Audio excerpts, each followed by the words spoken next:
চলো আজকে তোমাদের সাথে ওয়াল হ্যাঙ্গিংটা শেয়ার করি। এটা আমি বানাইছিলাম আমার পেজের নাম লেখার জন্য। তো যাই হোক, কেমন হয়েছে তা অবশ্যই কমেন্ট করতে ভুলো না। তো আসসালামু আলাইকুম, কি অবস্থা সবাই কেমন আছেন? আলহামদুলিল্লাহ আমি খুব ভালো আছি। তো এখানে আমি আমার মন মতো কার্টুন কেটে নিয়েছি, এভাবে ছোট ছোট করে টুকরা করে অনেকগুলো কেটে নিয়েছি। আপনারা আপনাদের ইচ্ছে মতো কেটে নেবেন। তো আমার এটা কাটা শেষ, এখন আমি এগুলো জয়েন্ট করবো। এগুলো জয়েন্ট করার জন্য আপনারা ফেভিকলও ব্যবহার করতে পারেন, কিন্তু ফেভিকল অনেক সময় লেগে যায় শুকাইতে, যার কারণে আমি এটা ব্যবহার করছি। তো এই আঠাটা এই গ্লুটা ব্যবহার করলে খুব তাড়াতাড়ি করে শুকায় যায়, তো এর জন্য আমি এটা নিছি। যার যার কাছে V6000 নাই তারা অবশ্যই ফেভিকল ব্যবহার করতে পারেন, কোনো সমস্যা নাই। তো এখানে আমি নিয়ে নিছি আঠা, আর নিয়ে নিছি হচ্ছে কিছুটা রং, আর নিয়ে নিছি কিছুটা পানি। সবগুলো একসাথে করে আমি সুন্দর করে এভাবে গোলায় নিয়েছি। গোলায় নেওয়ার পর আমি সুন্দর করে রংটা করে দিয়েছি। তো আমার রংটা পাতলা হয়ে গেছিলো, যার কারণে এখানে আমার 2-3টা লেয়ার দিতে হয়েছে। তো আপনারা চেষ্টা করবেন আর একটু ঘন রাখার জন্য। আর বলে রাখা ভালো, এখানে আমি টিস্যু ব্যবহার করছি প্রায় 3 থেকে 4টা। আমি জানি না এই ভিডিওটা কিভাবে ডিলিট হয়ে গেছে, তো যার কারণে আমি এটা আপনাদের সাথে শেয়ার করতে পারি না, তার জন্য আমি দুঃখিত।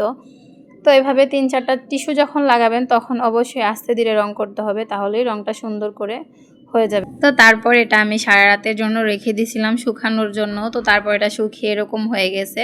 তো এখানে আমি কালো রংটা ব্যবহার করছি, আপনারা চাইলে এটা ইট কালারও ব্যবহার করতে পারেন, বা লাল বা খয়েরি কালারও ব্যবহার করতে পারেন, তাহলেও দেখতে ভালো লাগবে। তো এটা আবারও আমি রং করে নিছি সুন্দর করে, এভাবে রং করে নেবেন। তো এই রংটা আবার শুকাতে দিতে হয়, কিন্তু এটা বেশি সময় লাগে না শুকাইতে। তো যাই হোক, রং করার পর এরকম হয়েছে দেখতে। তো আমরা এটার উপরে এখন ডিজাইন করব, যার জন্য আমি নিয়ে নিছি ক্লে। আর ক্লে নিয়ে আমি সুন্দরভাবে এভাবে গোল গোল সার্কেল করতেছিলাম। তো এগুলো আমি একসাথে করে তারপরে একটা একটা করে ফুল বানাইছি। তো আমি আশা করি এই ফুলগুলো সবাই বানাতে পারে, যেহেতু এই ফুলটা এখন দেখি আমি যে ফেসবুকে এটা ট্রেন্ডিংয়ে আছে। তো তারপরেও আমি আপনাদেরকে দেখাই দিতেছিলাম একটু একটু করে।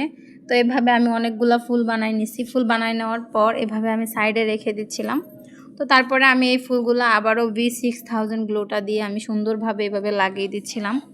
তো এভাবে আপনারাও লাগিয়ে নেবেন। তো আমি এখানে প্রায় 12টা ফুল করছিলাম। তো এভাবে আমি কয়টা পাতাও করে নিছি। তো পাতা বেশি লাগে না, এভাবে পাতাগুলো সুন্দর করে শেপ দিয়ে দিয়ে তারপরে এভাবে একটু একটু করে কাটা কাটা করে দিবেন, তাহলে কিন্তু দেখতে অনেকটা সুন্দর হবে। তো তারপরে আবারও এভাবে গ্লো দিয়ে আটকে দিবেন, তাহলে দেখবেন এটা প্রায় কমপ্লিট হয়ে যাবে। তো আমি এখানে আরেকটু ডিজাইন করব, মানে আমি আমার পেজের নামটা দিয়েছি, আপনারা চাইলে এখানে অনেক কিছু ব্যবহার করতে পারেন, বা আপনাদের পেজের নামটাও ব্যবহার করতে পারেন। তো এই যে এটা আমার ফাইনাল লুক। তো কেমন হয়েছে তা অবশ্যই কমেন্ট করতে ভুলবেন না।